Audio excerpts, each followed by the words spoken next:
এই ছেলেরা তোরা নামাজ পড়বি কোন দিন? তোরা মানুষের বাচ্চা না? জীবন মানে কি শুধু বেডি?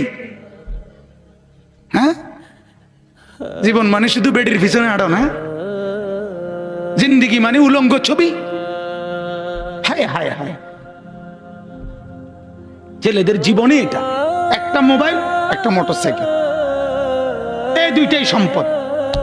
একটা মোটরসাইকেল যার আছে 7,000 ধন পাইছে।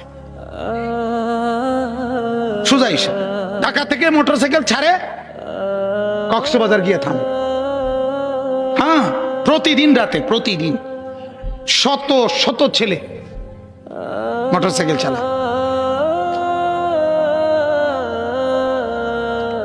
এজন্য ভাবা দরকার। আমার কথা হলো, আমার চিৎকার আমি দিতে থাকি।